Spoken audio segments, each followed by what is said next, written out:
ओम श्री परमात्मने नमः।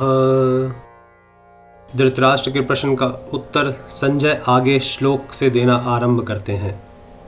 संजय उवाच दृष्ट्वा तु पाण्डवानीकं व्यूढं दुर्योधनस्तदा आचार्यमुपसंगम्य राजा वचनमब्रवीत्।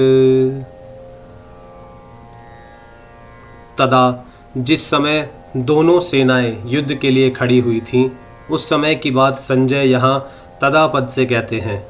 कारण कि धृतराष्ट्र का प्रश्न युद्ध की इच्छा वाले मेरे और पांडु के पुत्रों ने क्या किया, इस विषय को सुनने के लिए ही है।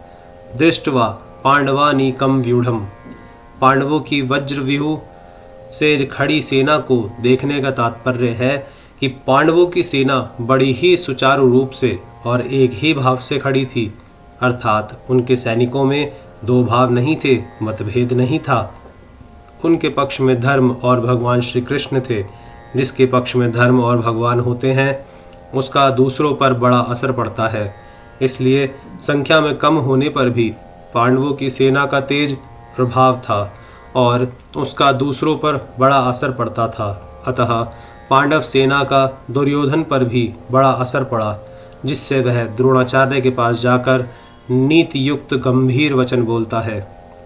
राजा दुर्योधनः, दुर्योधन को राजा कहने का तात्पर्य है कि धृतराष्ट्र का सबसे अधिक अपनापन यानी मोह दुर्योधन में ही था।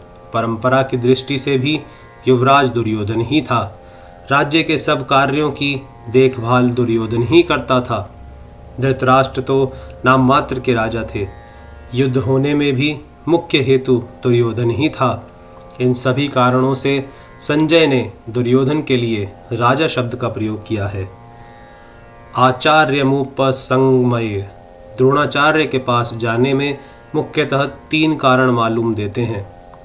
पहला, अपना स्वार्थ सिद्ध करने के लिए, अर्थात द्रोणाचार्य के भीतर पांडवों के प्रति द्वेष पैदा करके उनको अपने पक्ष में विशेषता से करने के लिए दुर्योधन द्रोणाचार्य के पास गया। दूसरा, व्यवहार में गुरु के नाते आदर देने के लिए भी द्रोणाचार्य के पास जाना उचित था। तीसरा, मुख्य व्यक्ति का सेना में यथास्थान खड़े रहना बहुत आवश्यक होता है, अन्यथा व्यवस्था बिगड़ जाती है। इसलिए दुर्योधन का द्रोणाचार्य के पास खुद जाना उचित ही था।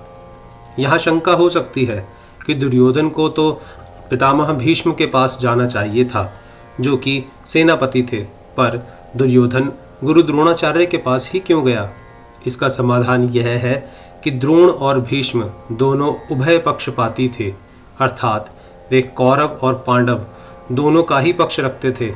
उन दोनों में भी द्रोणाचार्य को ज़्यादा राजी करना था, क्योंकि द्रोणाचार्य के साथ दुर्योधन का गुरु के नाते तो स्नेह था, पर कुटुंब के नाते नहीं, और अर्जुन पर द्रोणाचार्य की विशेष कृपा थी। अतः उनको राजी करने के लिए दुर्योधन का उनके पास जाना ही उचित था। व्यवहार में भी यह देखा जाता है कि जिसके साथ स्नेह नहीं है, उससे अपना स्वार्थ सिद्ध करने के लिए मनुष्य उसको ज़्यादा आदर देकर राजी करता है।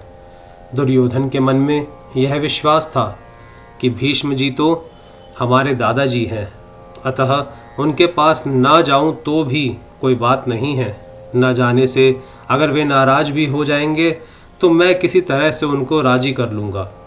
कारण कि पितामह भीष्म के साथ दुर्योधन का कौटुंबिक संबंध और स्नेह था ही, भीष्म का भी उसके साथ कौटुंबिक संबंध और स्नेह था। इसलिए भीष्म जी ने दुर्योधन को राजी करने के लिए जोर से शंख बजाया है। पहले अध्याय का 12वां श्लोक। वचनमब्रवीत, यहाँ अब्रवीत कहना ही पर्याप्त था, क्योंकि अब्रवीत क्रिया के अंतर्गत ही वचनम आ जाता है, अर्थात दुर्योधन बोलेगा तो वचन ही बोलेगा। इसलिए यहाँ वचनम शब्द की आवश्यकता नहीं थी।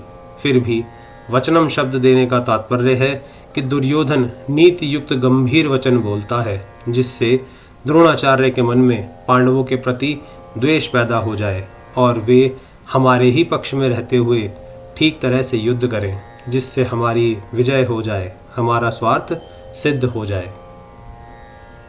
जय श्री कृष्ण।